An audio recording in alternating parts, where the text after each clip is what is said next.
How can a class assign bike rack spaces? Watch for the alternatives that the students list and watch for the criteria that they use to evaluate the alternatives. The Canadian Foundation for Economic Education and the Joint Council on Economic Education present Trade-Offs.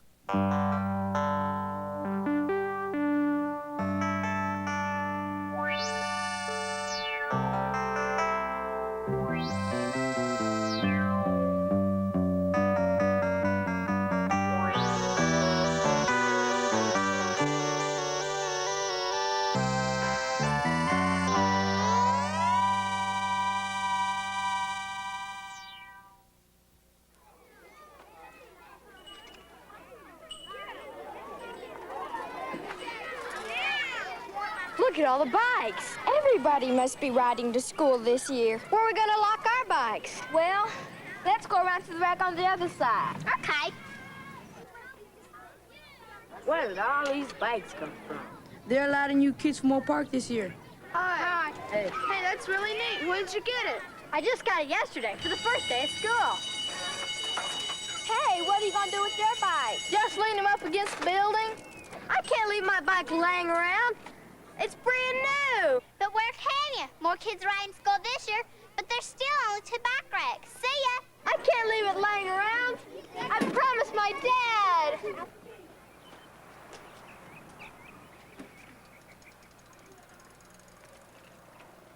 Well, good morning, boys and girls. This is your friend and duly elected Student Government Association President, Vicki Johnson, taking this opportunity to welcome all students back to school. Hope you had a nice summer and that you are rested up and ready for a wonderful new school year. Hello, Miss Garza. Hi, and you on have a all the summer? latest school events, Steve. and especially the upcoming election for SGA President. Thank you. Donna! Hi, Miss Garza. What's the meaning of this? Of what? Of bringing your bike into the building. You know you're not supposed to bring your bicycle into school. Oh, there's no place to lock it outside. That's no excuse. Well, I can't just leave my bike laying around.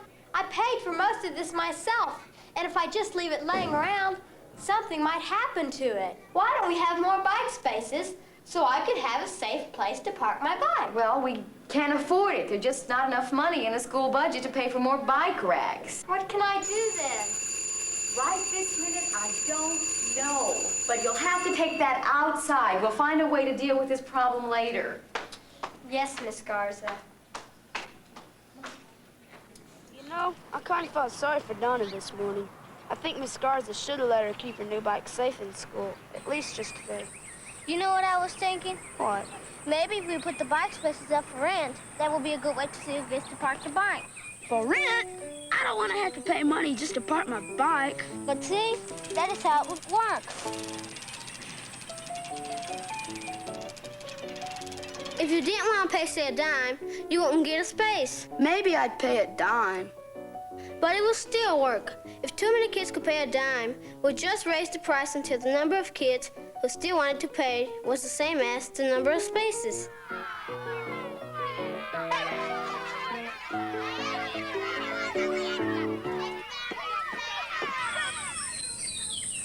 That would mean that only the rich kids could get a space. I couldn't afford a quarter every day, but the school would probably make lots of money. That's the best part. The school can collect all the rent money and buy more bike racks. Bike racks? Bike racks? I'm sick of bike racks! I am sick of bike racks! Some of the students have approached me with the suggestion that we collect rent on the bike rack spaces. Unfortunately, school policy does not permit this, so that leaves us with the problem. Any more suggestions? Why don't we buy more bike racks? Remember last Halloween, how everyone chipped in extra for the band? Maybe, if everyone chipped in something. But that's different. Everybody went to the Halloween party. Not everybody rides a bike to school. I don't. Me neither. Besides, it isn't fair for us to chip in for something we don't get to use. It would be like taxation without representation. No, it wouldn't. Yes, it would. Then maybe we could take some money from the class fund. Maybe, if all the classes put in some. But that is the same thing. We all paid into the fund, but only people with bikes be getting anything out of it. It's like a tax again. And maybe we could raise some money, like having another car wash or something. It would be all right as long as it was the people with the bikes who did the work. It wouldn't be fair for me to have to wash cars just so you could get a bike rack. Lazy.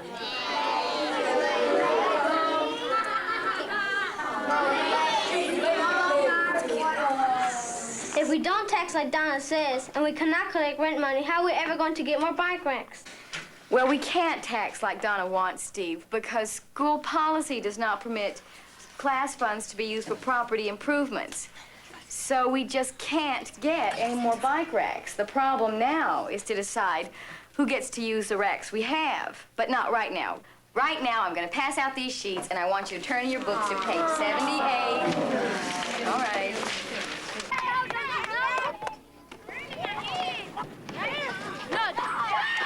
I don't think we should do anything. Everyone should just leave for school early if they want a space. First come, first serve. But don't you see what would happen? What? We'd probably have to get up really, really early and then race to school. And then we still might not get a space, just like this morning. Hey, Donna's right. I think if you had a new 10-speed and had to leave it lying around, it might get broken or even stolen.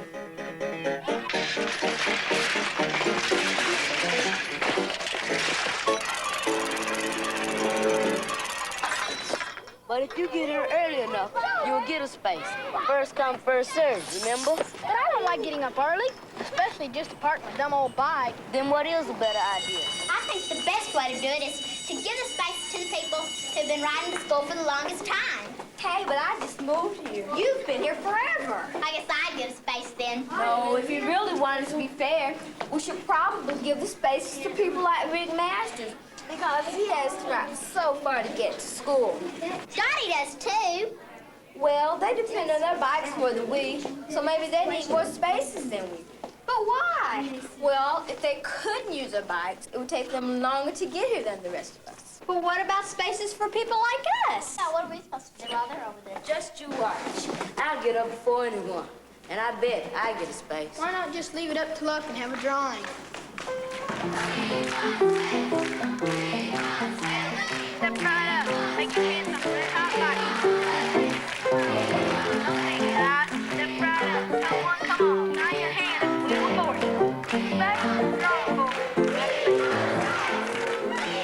If there were 75 kids who ride bikes to school and only 50 spaces, you'd put 75 pieces of paper in a bowl or something, but only 50 would have written on them that you could get a space.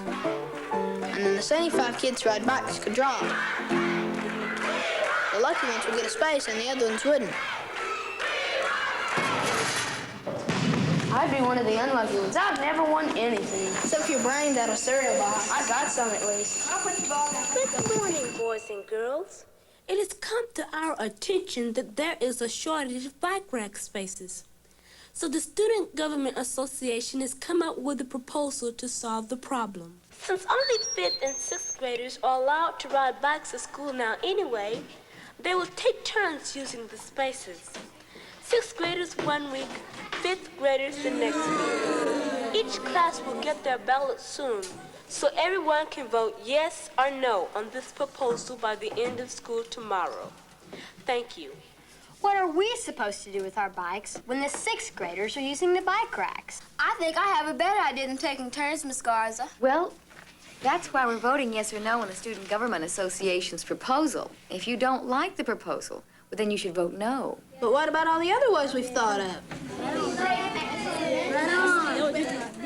Do we just get to vote yes or no on the taking turns idea? Can't we vote for other ideas if we want to? Well, yes, I don't see why not.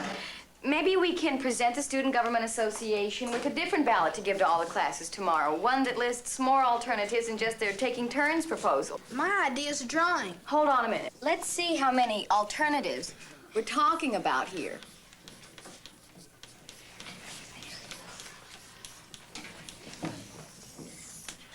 So far, we have the Student Government Association's idea to take turns, and John's drawing idea. Any more suggestions? I think the space should go to the people who've been riding to school for the longest time. Okay, we'll call Helen's suggestion longest use. I think we should leave it like it is now. First come, first serve. Dave thinks we should do nothing. But I think we should give the spaces to people who need them most, like Dottie, because she lives so far away from school and depends on her bike more than us. Well, what about Rick Masters? All right. Angie thinks those that live furthest from school should get the spaces. Any more suggestions? I think they should lower the driving age to 11 so we can drive to school.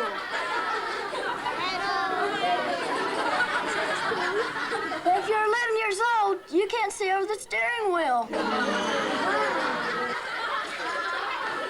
Okay.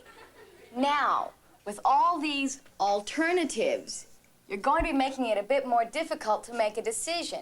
It's going to be harder to decide how to vote. It won't be harder, Miss Garza. Everyone should just vote for the idea they think is best. But what makes one alternative better than another one, Dave? I don't know, but I think my do-nothing idea is better than all the others.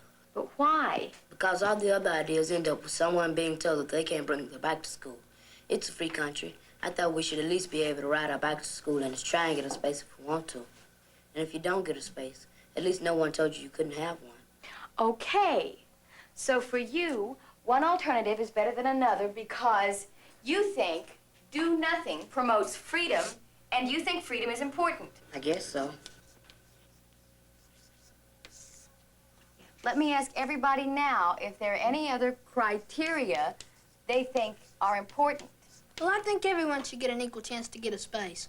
Not just those who like getting up early or those who live furthest from school. All right. Equal opportunity is an important criterion. But isn't it important for people to know for sure whether they have a space or not? Yes, to be sure is an important criterion.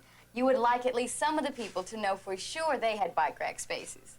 Well, that's why I think the space should go to the people who've been riding to school for the longest time. At least they'd know whether they had a space or not. They'd be sure of it. But furthest from school is a sure thing, too. People who live far away from school would know for sure they would have space. If you just got a bike or you don't live very far from school, you don't get an equal chance. It's not fair. Longest use and furthest from school just doesn't give everybody an equal chance. But that's why having a drawing is a good idea. Everyone will get an equal chance to get a space no matter where they live or even if they just got a bike. But that's just like the taking turns idea. Everybody will get an equal chance that way, too. So what would make taking turns better or worse than a drawing? I think the drawing's better because once the drawing's over, the people who want spaces would always have them. So they'd be sure, too, like Helen wants. You can be sure with the taking turns idea, too, because you know that every other week you get a I space. still think they're pretty much the same to me. And the bad part is, neither taking turns idea nor the drawing idea let you do what you want. There isn't any freedom. But my do-nothing idea does let you do what you want. It gives freedom. Like I said, it's first come, first serve. No one could tell you not to bring your bike to school. But you would never know whether or not you were going to get a space for your bike. You would never be sure if we do nothing. I mean, really, Dave. Everybody gets an equal chance, though. It's still pretty good compared to the other ideas. Because, look, longest use wouldn't give any freedom, and neither would furthest from school. Someone will be telling you what to do both ways. So you won't get freedom or an equal chance those ways. All right. Now you can see what I meant when I said that putting all these alternatives on the ballot was going to complicate your decision-making. None of these ideas meets all your criteria, but some meet more than others. How you vote is just going to have to depend on what you think is most important. But they are all important criteria. That's why we've been evaluating these alternatives according to these criteria. It should help you make a decision. So let's give the Student Government Association our list of alternatives so they can make up some new ballots for the voting tomorrow.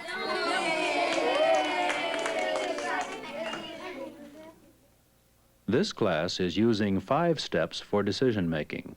The steps are: 1. Define the problem. 2. List alternatives. 3. state criteria. 4, evaluate alternatives. And 5, make decision. Step 1, define problem. At this school, there weren't enough bike racks. The class couldn't get more, so it had to decide which students got to use the limited number of bike rack spaces. Step 2, list alternatives. This class listed different ways of assigning the limited number of rack spaces. These were their alternatives: take turns, drawing, longest use, do nothing, furthest from school. There could be other alternatives, but these are the ones the class listed. The third step in making a decision is state criteria. What are criteria? Criteria are the things that are important in judging alternatives. This class identified these criteria that were important to them: freedom, equal chance, and be sure. These criteria are based on values that are important to many people. Other criteria, such as safety, growth, and efficiency, could also have been listed. The criteria you think are most important determine how you evaluate the alternatives. Step 4, evaluate alternatives. Using the class's criteria, take turns received a minus and 2 pluses. Drawing received a minus and 2 pluses. Longest use received 2 minuses and 1 plus. Do nothing received 2 pluses and a minus. Furthest from school received 2 minuses and a plus. Are all of the pluses and minuses of equal importance to you, or do you think some criteria are more important than others? A person who thinks freedom is the most important criterion would choose to do nothing. A person who thinks that being sure is the most important criterion would not choose the do nothing alternative. A person who thinks all 3 criteria are of equal importance would have 3 alternatives with 2 pluses and only 1 minus. Are there any other alternatives that you would list?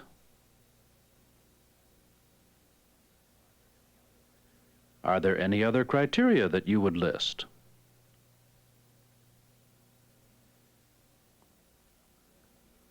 Remember, your analysis should help you.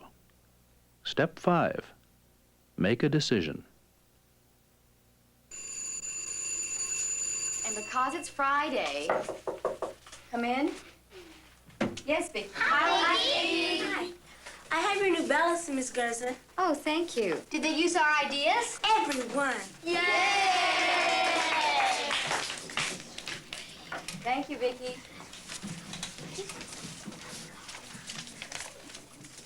Which one are you going to vote for? I don't know. Now is the time to vote for the one you think is best.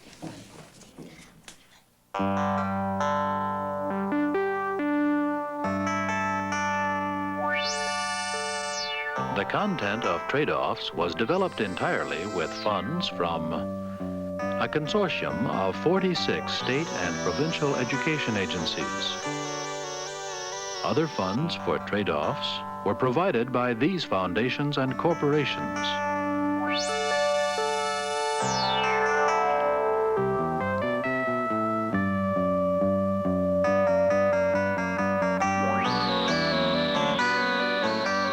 This program was produced by KERA, Dallas-Fort Worth. Animated segments produced by Goldschall and Associates. Under the supervision of AIT, the Agency for Instructional Television.